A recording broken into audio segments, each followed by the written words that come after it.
Olá, você acompanha a partir de agora mais uma videoaula do curso Gestão de Recursos Federais em Defesa Civil. O assunto é o Regime Diferenciado de Contratação, o RDC.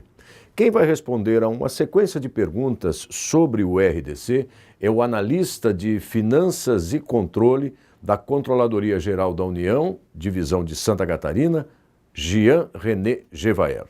Acompanhe. O que é o Regime Diferenciado de Contratação, RDC? O regime diferenciado de contratação, contratações públicas, na verdade é um novo regime de contratação de bens e serviços instituído pela administração pública e que foi aprovado pelo Congresso Nacional através da Lei 12.462 de 2011, em decorrência da urgência em se contratar a infraestrutura para as obras da Copa do Mundo que ocorreu em 2014 e para as Olimpíadas que vai ocorrer em 2016. Ele se decidiu por essa iniciativa, ao invés de se fazer uma alteração completa na Lei Geral de Licitações, em função da peculiaridade desses eventos, né? E, na verdade, essa legislação nova, ela introduz novos conceitos e aproveita práticas já vigentes, mas não previstas inicialmente na Lei 866. O RDC ele se inspirou, como eu disse, nessas boas práticas e contém também algumas inovações dentro do ambiente mundial, nos Estados Unidos, Europa, OCDE, e também boas práticas já existentes na realidade brasileira. Algumas das quais, inclusive, que recorrem, inclusive, ao final do século passado. Então, por exemplo, nós temos lá a lei da desestatização, lá de 97, temos também a questão do próprio regulamento da Petrobras, que previa um procedimento simplificado de contratação, que é a contratação integrada, que é a grande novidade do RDC, também lá, que data dessa época, lá de 97, e incorpora também, além dessas questões, algumas outras questões mais recentes, da própria licitação dos pregões, inversão de fases, coisas desse tipo, e também das próprias LDOs anuais, as Leis de Diretrizes Orçamentárias Anuais, que incorporaram questões relativas ao orçamento de obras públicas, utilização de ciclo, utilização de SINAP e outros conceitos mais. Na verdade, no âmbito federal, né, o RDC, como eu disse, inicialmente ele foi concebido para as questões, né, de infraestrutura da Copa e das Olimpíadas, mas depois essa sua aplicabilidade ela foi estendida para outras iniciativas, inicialmente para obras do PAC, através das obras de infraestrutura, muitas das quais realizadas pelo próprio DENIT, logo na sequência para obras do Sistema Único de Saúde, também para obras do Sistema Público de Ensino, né? E assim foram incorporando, né, outras áreas, como também a área de portos, a área de aviação civil, os aeródromos, e mais a área de infraestrutura agrícola, e mais recentemente na área de presídios, né? E também na própria área, muito mais recentemente, na área de defesa civil. Qual a diferença do RDC em relação às diretrizes da Lei 8666? Na verdade, a lei do RDC, a Lei 12.462 de 2011, ela, de uma certa forma, mantém uma opção estratégica, que é pela execução indireta de obras, né, e serviços pela administração pública, que transcende, inclusive, a própria Lei 866, que é de 93, e remete ao próprio Decreto-Lei 200 de 1967. Nesse decreto, ele já previa que, no sentido da administração pública federal, se desincumbir do encargo de executar obras e focar, assim, evitando o seu próprio inchaço e crescimento desmedido, e focando a sua própria atuação no planejamento, no acompanhamento, na supervisão e no controle de obras, né, já inseriu esse conceito da execução indireta, do regime de execução indireta. Posteriormente, a Lei 866 de 93, que é a lei que instituiu, né, as normas gerais que disciplinam as licitações e contratações da administração pública como um todo, em todas as esferas, né, de governo, seja federal, estadual e municipal, definiu a execução indireta em complemento à execução direta, quer dizer, feita pela própria administração, mas com prevalência, né, para a administração indireta, como aquela que o órgão, a entidade, contrata, né, obras ou serviços de um terceiro, de uma empresa, né, sobre vários regimes, sobre 4 regimes mais especificamente. A empreitada por preço global, a empreitada por preço unitário, a empreitada integral e uma contratação dita por tarefa. Mais recentemente, né, em 2011, então a lei do RDC mantém essa opção estratégica e estende, além dessas 4 existentes, para mais uma quinta possibilidade, que é a denominada contratação integrada, que é a grande novidade, poderíamos assim dizer, do RDC. Na verdade, o RDC ele traz grandes avanços, no sentido da implementação daquilo que já estava disperso em outras legislações não previstas na própria Lei 866, mas outras leis, lei do pregão, aquelas outras questões que já foram comentadas. Mas, apesar disso tudo, foi dentro de um momento político, às vezes, um pouquinho conturbado, né, e isso, de uma certa forma, foi minimizado. Mas, na verdade,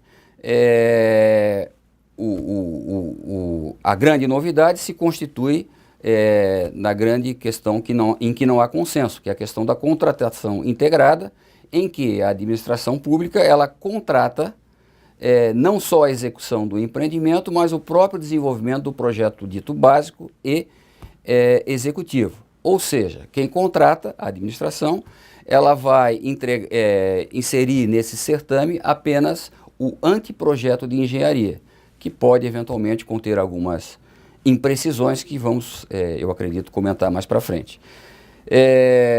Agora, de uma certa forma,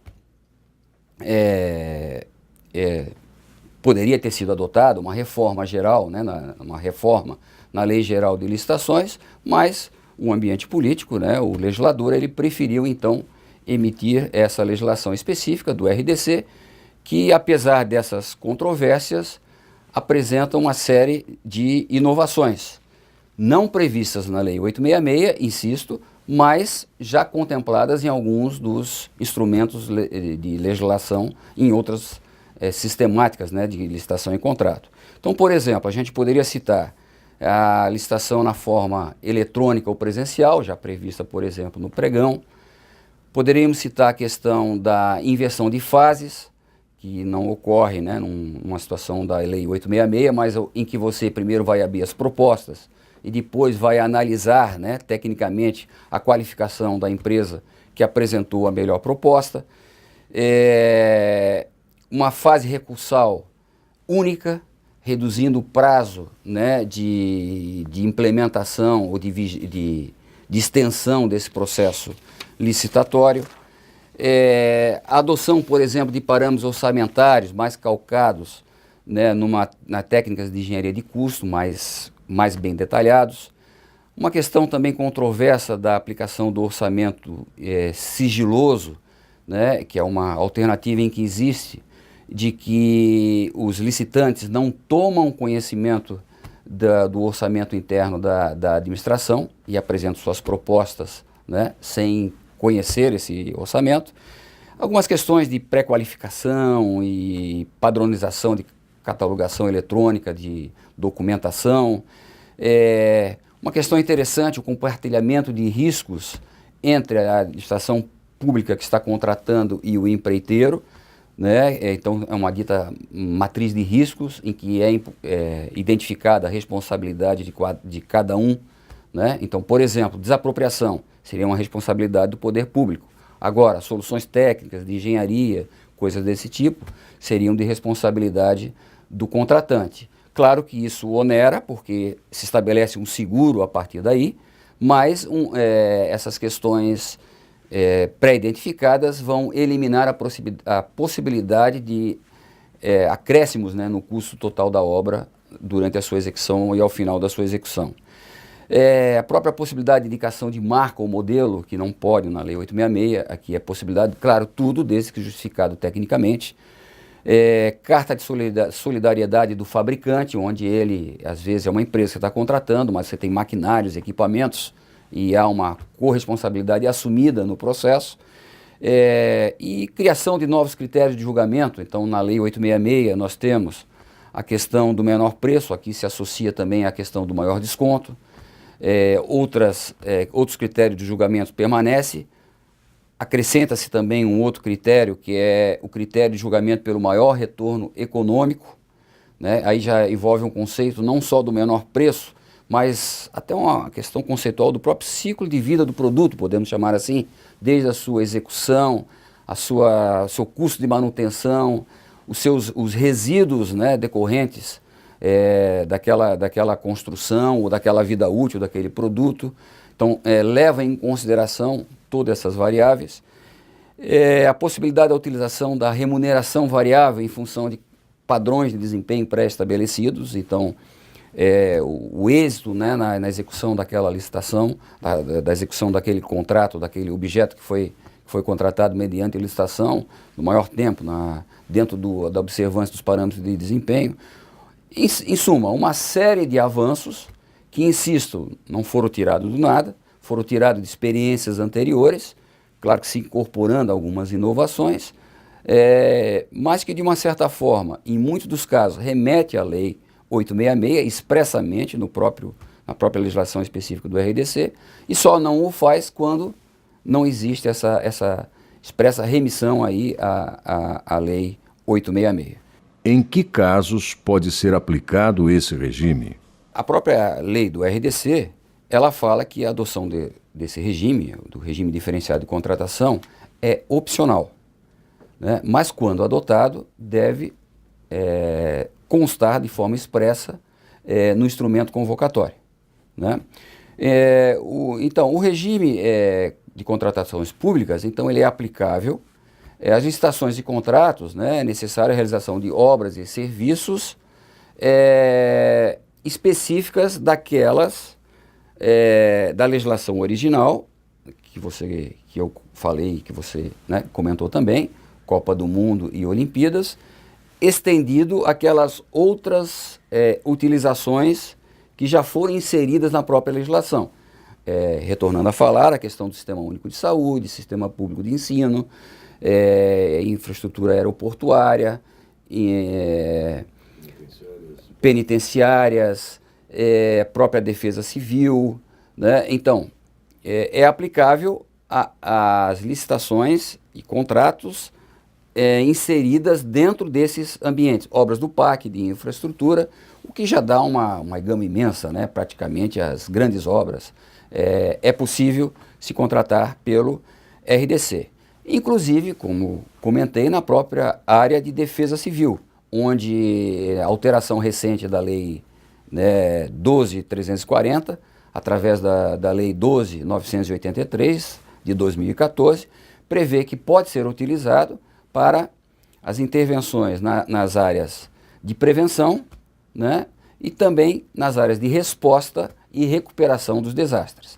Então veja aí que não se restringe ao conceito de obras especificamente, porque na fase de resposta você pode eventualmente aplicar, né, o próprio RDC para as questões mais urgentes e imediatas, de medicamentos, alimentação, ou seja, aquele atendimento mais imediato, né, à ocorrência do desastre. Mais especificamente em relação aos regimes previstos na lei RDC, se assemelha muito aos regimes já existentes na Lei 866, que são aqueles 4 que eu comentei: empreitada por preço global, empreitada por preço unitário, tarefa e empreitada integral. Se assemelha muito, né, ao que já existia na Lei 866, mas na empreitada no regime por contratação, dito por contratação integrada, assim nominado, onde, né, o projeto é desenvolvido, faz parte do pacote a ser contratado, onde a administração, portanto, faz essa licitação apenas com o anteprojeto de engenharia. A lei, mais recentemente, né, houve uma atualização da lei do RDC, a lei 12.980 de 2014 também, ela restringe a sua utilização dentro dessa modalidade, dizendo que ela, para a contratação integrada, essa em que não há, então, o projeto de engenharia, né, só um anteprojeto, restringe para a sua utilização para quando haja uma justificativa técnica e econômica e quando envolva pelo menos uma dessas condicionantes. Se tratar de uma inovação tecnológica, houver domínio restrito de mercado ou se tratar de uma execução com diferentes metodologias. Cito, por exemplo, um projeto que eu tive a oportunidade de participar, que foi contratada aqui também uma fundação da universidade para a questão dos presídios. Então, por exemplo, admite-se, né, o objetivo é, por exemplo, celas prisionais e admite-se diferentes metodologias construtivas. Podemos ter a metodologia convencional, podemos ter uma metodologia de pré-fabricado que vem, por exemplo, da indústria, da fábrica, podemos ter uma pré-fabricação que é feita in loco, no próprio local, pré-moldado, né? Então, o regime diferenciado de contratação permite, através da modalidade de contratação integrada, que se aplique, né, esse tipo de licitação. O que não era previsto, por exemplo, na Lei 866. Não podíamos aplicá-la para diferentes metodologias. Então, o que se imagina é que se caracteriza como um regime adequado dentro dessas peculiaridades, dentro dessas premissas, né? Muito mais aplicável para obras dentro desse contexto, obras mais complexas, que não é possível segmentá-las no sentido de parcelamento do objeto e coisas desse tipo. Quais as vantagens do RDC? Como eu comentei, embora tendo sido, né, editada dentro de um contexto restrito, mas que se ampliou com o passar dos tempos, na verdade, o legislador, eu imagino, ele estava preocupado com o sucesso do empreendimento. Basicamente envolvendo melhorias sobre 3 aspectos, macroaspectos poderíamos chamar. A questão do tempo, que é o prazo, a questão do custo e a questão da qualidade desse empreendimento. E, de uma certa forma, ele traz essas melhores práticas e essas inovações para essa metodologia dentro desse contexto. Quanto ao prazo, nós poderíamos, didaticamente, aí segmentá-las na questão licitatória e na própria questão da licitação da obra. Na questão licitatória, essas melhorias que foram feitas, né, inversão de fases, simplificação, demais dispositivos, visam basicamente diminuir o tempo, né, de maturação desse processo licitatório, ganhando-se tempo, né, nesse ciclo, nesse cronograma como um todo. Já na questão da obra propriamente dito, né, dentro desse viés do prazo, o que se procurou, eu acredito, foi a redução do acréscimo de cronograma, considerando que as soluções técnicas, principalmente na contratação integrada, advêm das próprias soluções de engenharia da empresa contratada, que é responsável pela sua implementação, ficando a administração pública mais focada nos parâmetros de desempenho estabelecidos, na qualidade do empreendimento. Então, isso, de uma certa forma, diminui, né, o cronograma de maturação da execução do empreendimento, garante, né, em tese, uma evolução do cronograma do empreendimento dentro daquele prazo combinado, sem ampliações de cronograma. No outro viés, que é o viés do custo, também poderíamos segmentar em relação à licitação, em relação à execução da obra. Em relação à licitação, se estabelece alguns critérios de orçamentação mais calcados, né, na questão de orçamento de custos, como também se tentou implementar a questão orçamentária do orçamento sigiloso, que há ainda alguma dúvida da sua efetividade, mas que não deixou de ser uma tentativa dentro desse contexto. Já em relação à execução da obra, né, o custo final da obra consiste principalmente, insisto, na contratação integrada, em uma metodologia de contratação, né, uma forma de contratação que visa-se reduzir o custo final do empreendimento, já que se minimiza, né, as questões possíveis de aditivos. Né? Claro que isso, num primeiro momento, é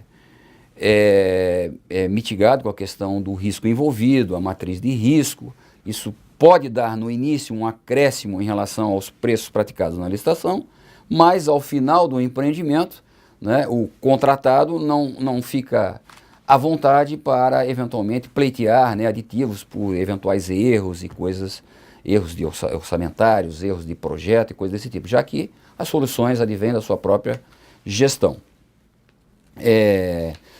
Um outro viés, o último que eu comentaria, seria em relação à qualidade, né, do empreendimento.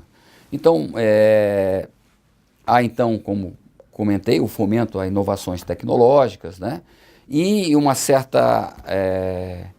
certo foco na atuação da administração pública em relação à própria padronização do objeto de contratação, a qualidade do objeto, o parâmetro de desempenho, né, no sentido que se obtém ao final do processo uma maior qualidade, uma melhor qualidade.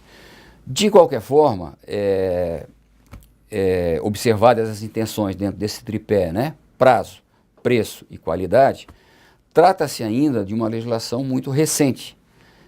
2011, o STARC, estamos aí com menos de 5 anos, inclusive com material acadêmico e de análise, muito restrito, poucas obras, também poucas obras concluídas, que não nos permite concluir a respeito do acerto ou pleno ou parcial, né, dessa metodologia. Diferentemente lá, por exemplo, da Lei 866, que já tem mais de 20 anos, né, de aplicabilidade.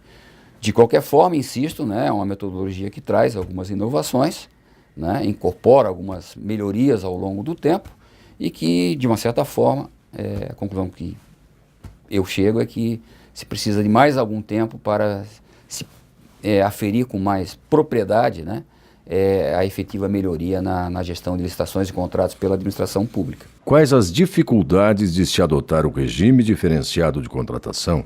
Quais cuidados devem ser tomados na aplicação, acompanhamento e prestação de contas de recursos federais quando adotado o RDC?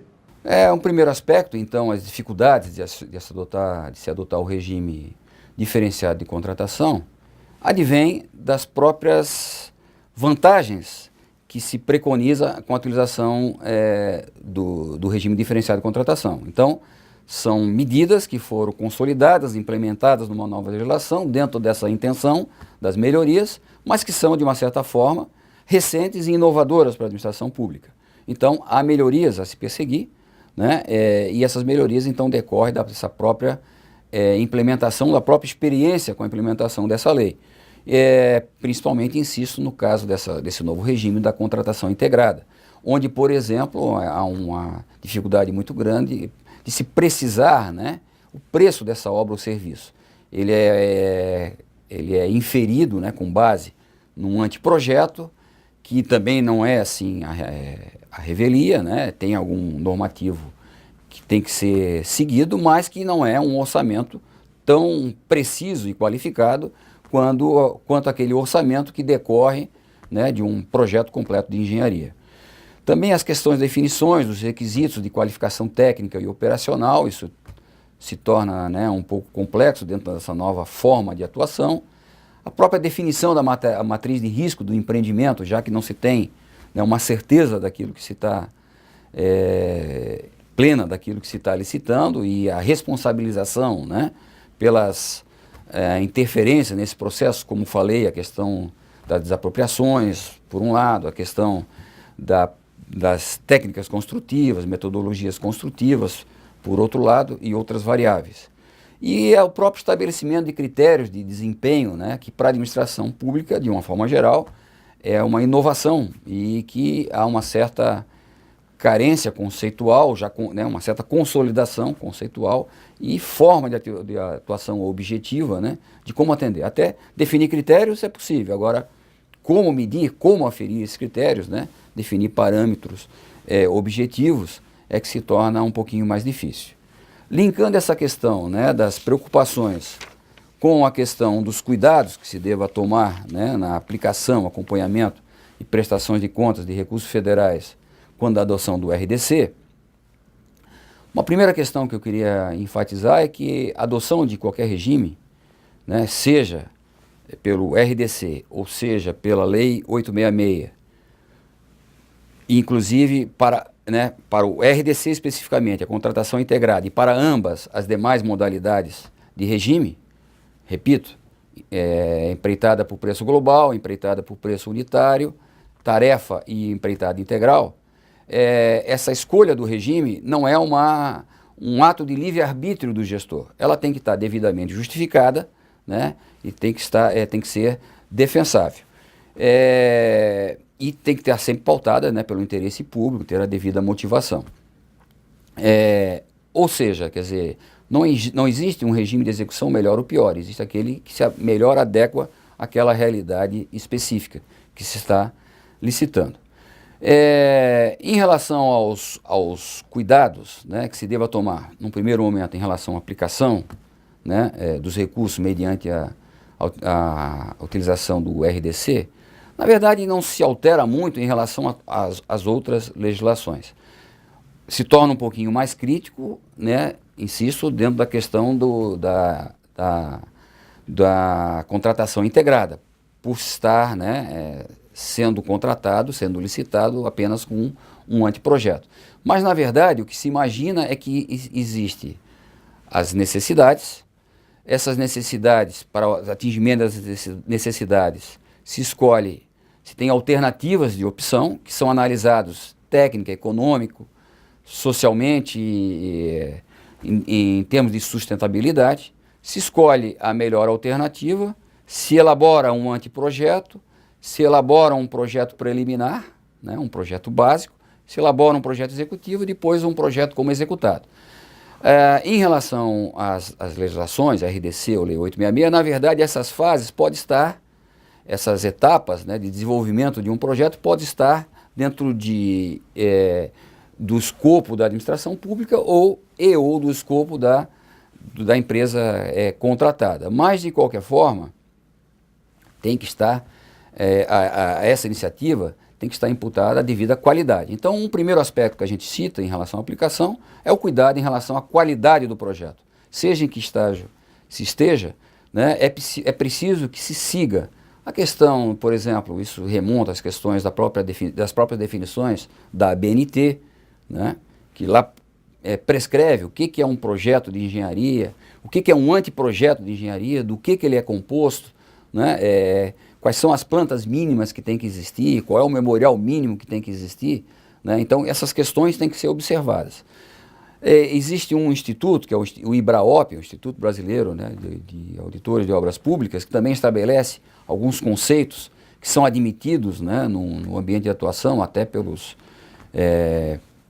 Controladoria, pela CGU e pelo próprio Tribunal de Contas da União, né, que prevalece ali, de novo, né, o que caracteriza um projeto adequado, um anteprojeto adequado, como também até questões específicas que estão citadas no próprio regulamento da Lei 866, né, da lei do LDO, é o Decreto 7581 de 2011, que prescreve ali, né, quais são as características mínimas que deve contemplar um anteprojeto de engenharia que vai estar inserido dentro de uma licitação pelo RDC, né, com as suas diversas variáveis. E, insisto, um cuidado maior quando se for licitar, né, pela contratação integrada, quando você vai estar trabalhando com um anteprojeto, mas que também, né, cuja característica, cuja qualidade deve estar aí devidamente prevista. Temos a questão também do orçamento sigiloso, né, que é um cuidado que deve ser tomado, porque na prática, embora não seja um estudo acadêmico já consolidado, as experiências demonstram que, mesmo sendo sigiloso, os interessados nas licitações têm apresentado propostas superiores a esse orçamento, que depois têm sido negociadas na tentativa de chegar nesse orçamento mínimo, né, que é que embora sigiloso num primeiro momento. Então, a primeira impressão é que não tem havido efetividade dentro dessa iniciativa, mas que em algumas situações não é possível aplicar o orçamento sigiloso. Então, por exemplo, numa determinada instituição, numa verificação que a gente viu, foi adotado o orçamento sigiloso e a gente observou que quem desenvolveu não era contratação integrada, era um outro regime, empreitada global, né, que também pode utilizar o orçamento sigiloso, é para todos os tipos de regime, mas que na verdade o projeto de engenharia, o projeto base de engenharia, tinha sido licitado anteriormente por uma outra empresa do mercado. Então, quando você não consegue garantir o sigilo desse orçamento, porque envolve outras entidades, você não tem como gestor garantir esse sigilo, não faz muito sentido você praticar, isso na minha opinião, né, o próprio orçamento sigiloso. Ele não acrescenta muito dentro dessa realidade. Então, já falei, né, em relação à questão da aplicação dos recursos, em relação à qualidade do projeto e à qualidade do orçamento. Já em relação, então, aos cuidados que se deve tomar no acompanhamento, né, dos recursos federais quando adotado o RDC, aí não muda muito em relação à própria Lei 866, até porque o RDC ele remete, nessa situação específica, à questão de acompanhamento contratual da Lei 866. É basicamente aquilo que está lá previsto, com os cuidados devidos em relação ao acompanhamento do empreendimento, a definição, né, da fiscalização, as responsabilizações, eventualmente essa fiscalização do empreendimento é de um terceiro, é uma empresa supervisora que auxilia a gestão, mas com um cuidado muito grande, né, nessa questão dos parâmetros de desempenho, aferição dos parâmetros, essas questões todas que devem ser bem acompanhadas pela administração pública quando da adoção também desse regime. De uma certa forma, observar essas questões de projeto, orçamento, acompanhamento de execução, resta então a questão de prestação de contas, que na verdade é uma decorrência disso tudo. Se você, desde o início do processo, durante o processo, você acompanha adequadamente, com as formalidades, com os registros adequados, você vai desaguar, você vai, né, chegar a uma prestação de contas adequada. Claro que também observados os cumprimentos de prazo, as formalidades envolvidas. Então, de uma certa forma, esses seriam os cuidados gerais que a gente imagina devam ser adotados, não só para quando a utilização do RDC, mas para a licitação e contratação de obras públicas.